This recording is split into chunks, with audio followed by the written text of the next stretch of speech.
Hi friend, রিতাস creation and ব্লগে আপনাদের সকলকে স্বাগত জানাই। আজ আবারও একটি নতুন রেসিপি নিয়ে চলে এসেছি। তো দেখা যাক কি রেসিপিটি হলো মাশরুম কষা। এই মাশরুম কষা আপনারা রুটি বা ভাত সকলের সাথে কিন্তু খেতে পারেন।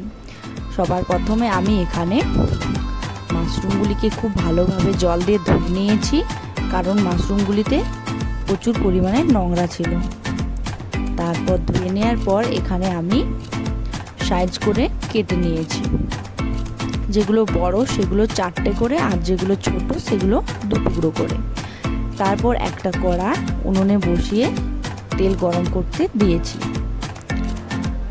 আর একটা এলাচ ও 2টো দারুচিনির টুকরো দিয়েছি।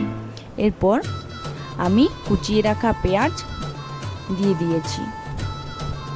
তারপর পেঁয়াজটাকে ভালো করে হালকা ব্রাউন কালার করে ভেজে নেব।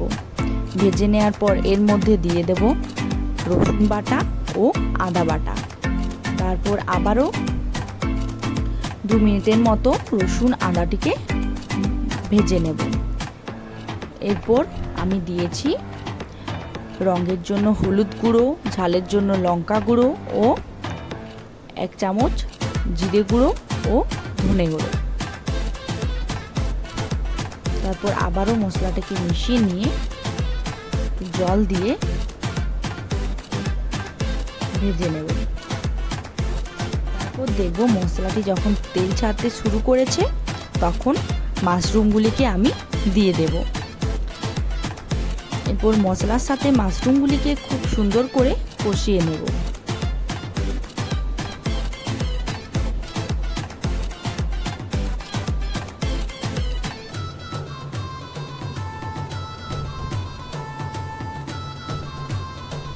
কষিয়ে নেওয়ার পর এতে আমি জল দিয়ে দেব, জল দিয়ে ঢাকা দিয়ে দেব।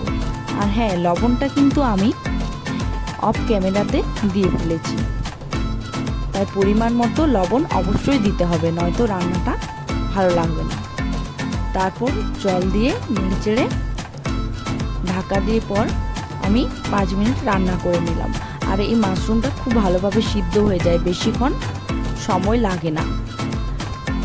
সিদ্ধ হয়ে যাওয়ার পর আমি একটা টমেটো কুচিয়ে রেখেছিলাম, সেই টমেটোটা দিয়ে দিলাম। তারপর আবারও 2-3 মিনিট রান্না করে নেব।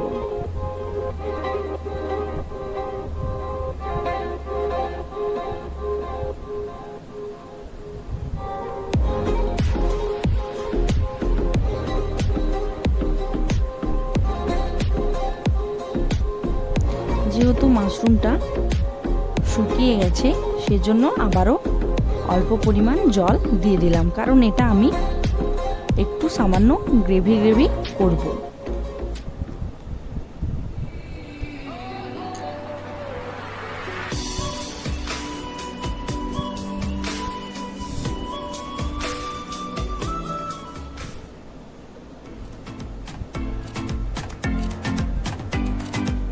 আর এখানে আমি লঙ্কা গুঁড়ো দিয়েছিলাম, তাও 3টে কাঁচা লঙ্কা চিড়ে দিয়ে দিয়েছি।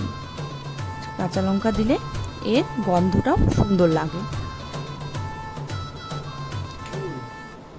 তারপর আবারও নেড়ে চেড়ে ঢাকা দিয়ে 5 মিনিট রান্না করে নেব। তারপর তৈরি আমাদের এই টেস্টি রেসিপি। তো আপনারা ভালো লাগলে বাড়িতে একবার এভাবে বানিয়ে খেতে পারেন, দেখবেন খুব সুন্দর লাগবে। আর যদি রেসিপিটি ভালো লাগে, আমার চ্যানেলটি অবশ্যই সাবস্ক্রাইব করে লাইক করে দেবেন এবং পাশে থাকবেন। তো ধন্যবাদ আমার ভিডিওটি দেখার জন্য।